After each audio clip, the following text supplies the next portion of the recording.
അത് ഇത്രയും കാലം ഞാൻ പറഞ്ഞില്ലല്ലോ. പക്ഷേ ഗോപി ആശാൻ അതിൻ്റെ മാന്യതയുടെ പാരമ്യതയാണ് പ്രകടിപ്പിച്ചത്. അദ്ദേഹത്തിന് ഞാൻ മറുപടി കൊടുത്തത് അങ്ങനെയുമല്ല. പക്ഷെ ആ മറുപടിക്കൊന്നും പ്രസക്തിയില്ല, സാധിക്കില്ല എന്നല്ല പറഞ്ഞു. അതിന് ചില രീതികളുണ്ട്.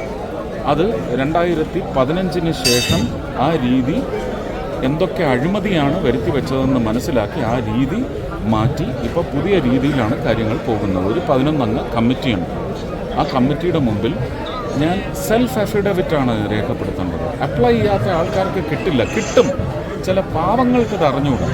നിങ്ങൾ കാണുന്ന ഇവർക്ക് പത്മശ്രീ കിട്ടിയത്, ഇവരെന്താണ് ചെയ്തത്, 10 ലക്ഷം മരം വെച്ചോ എന്ന് നിങ്ങളെ അതിശയിപ്പിക്കുന്നുണ്ടെങ്കിൽ അതിനാണ് ദേശീയ ആദരവ് കൊടുത്തിരിക്കുന്നത്. അപ്പോൾ അങ്ങനെയുള്ള ആൾക്കാരുടെ ആ പ്രദേശത്തുള്ള ആൾക്കാർ ഇവർക്ക് കൊടുക്കേണ്ടതാണ് എന്ന് പറഞ്ഞ് അപ്ലൈ ചെയ്യും. അപ്പോൾ അവരുടെ ഒരു അഫിഡവിറ്റ് അവിടെ രേഖപ്പെടുത്തും. എനിക്ക് ഇന്ന കാരണങ്ങൾ കൊണ്ട് ഇത് കിട്ടണമെന്ന് എനിക്ക് അപ്ലൈ ചെയ്യാം. ഞാൻ അപ്ലൈ ചെയ്തിട്ടുണ്ടോ എന്ന് അന്വേഷിക്കും. ഇന്ന് വരെ അപ്ലൈ ചെയ്തിട്ടുണ്ടോ എന്ന് നിങ്ങൾ അന്വേഷിക്കും. എൻ്റെ ഒരു ആപ്ലിക്കേഷൻ കാണിച്ചു തരാമോ? ചെയ്തിട്ടില്ല. പക്ഷേ അടുത്ത വർഷം ഞാൻ അപ്ലൈ ചെയ്തു, ഞാൻ തീരുമാനിച്ചു. അപ്പോൾ അത് മോഹൻലാൽ ആയാലും അപ്ലൈ ചെയ്തു.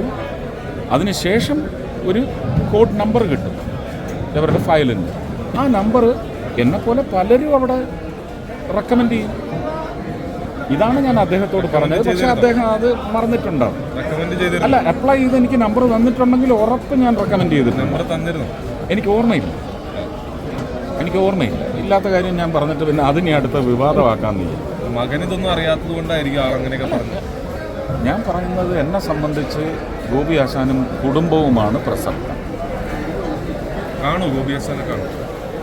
അല്ല, അത് അദ്ദേഹത്തിൻ്റെ രാഷ്ട്രീയ ആഗ്രഹം പ്രകടിപ്പിച്ചിട്ടുണ്ട്. അല്ല, ഞാനത് മാനിക്കുന്നു. സന്തോഷവുമായി അദ്ദേഹം തന്നെ അത് പറഞ്ഞത്. പക്ഷേ ഞാൻ മനസ്സിലാക്കുന്നു അദ്ദേഹത്തിൻ്റെ രാഷ്ട്രീയ ബാധ്യത.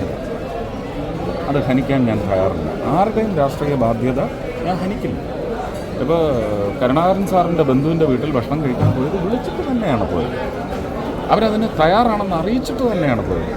ഞാൻ ആരെയും വിളിച്ച് വന്നോട്ടെ എന്ന് ചോദിച്ചിട്ടില്ല.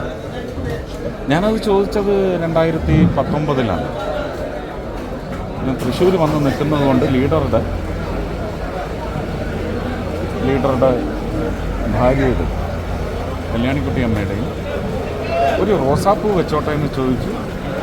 പറ്റില്ല എന്ന് പറഞ്ഞതിന് ശേഷം ഞാൻ അങ്ങനെ ആരോടും ആവശ്യങ്ങൾ മുന്നോട്ട് വെച്ചിട്ടില്ല. എനിക്കത് അവഹേളനമായിട്ട് ഞാൻ ഒരിക്കലും എനിക്ക് തോന്നിയിട്ടില്ല. പക്ഷേ ഒരു വിഷമമായിട്ട് തോന്നി. ആ വിഷമം തിന്ന് ജീവിക്കാൻ ഞാൻ തയ്യാറല്ല. അതുകൊണ്ട്